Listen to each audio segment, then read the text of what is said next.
Gowrelli project ద్వారా కాలువలకు నీరు అందకపోతే వచ్చే ఎన్నికల్లో ఓట్లు అడగనని చెప్పే ధైర్యం తనకుందని మంత్రి పొన్నం ప్రభాకర్ అన్నారు. సిద్దిపేట జిల్లా హుస్నాబాద్ మున్సిపాలిటీలో మంత్రి పొన్నం ప్రభాకర్ విస్తృత ప్రచారం చేస్తున్నారు.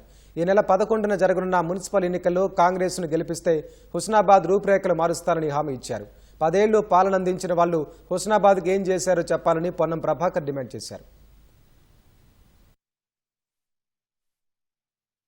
గౌరవెల్లి ప్రాజెక్టు కాలువల ద్వారా నీళ్లు ఇవ్వకపోతే వచ్చే ఎమ్మెల్యే ఎన్నికల్లో ఓటు అడగా అని చెప్పే ధైర్యం నాకుంది. 10 ఏళ్ల కృషి చేసుకొని కడతామన్న వాళ్ళు ఎందుకు కట్టలేదు జవాబు చెప్పాల్సిన అవసరం ఉంది. 10 ఏళ్లలో పాపం అనేక మంది ఆ కోట శ్రీనివాసరావు ఆనా పెళ్ళంట సినిమాల కోడి కూర పైకి కట్టితే ఎట్లుంటుందో గట్ల డబుల్ బెడ్రూమ్ ఆశపడ్డారు, రాలే. ఇవాళ ఎటువైనా ఏ గల్లీకైనా మాకు ఇందిరా మిల్లి వచ్చింది సార్ అని శాలువ కప్తా ఉన్నారు. ఇంకా రావాలి. బరాబర్ మా ప్రభుత్వం ఇందిరమ్మ ఇండ్లు పేదలందరికీ ఇచ్చే బాధ్యత మాది.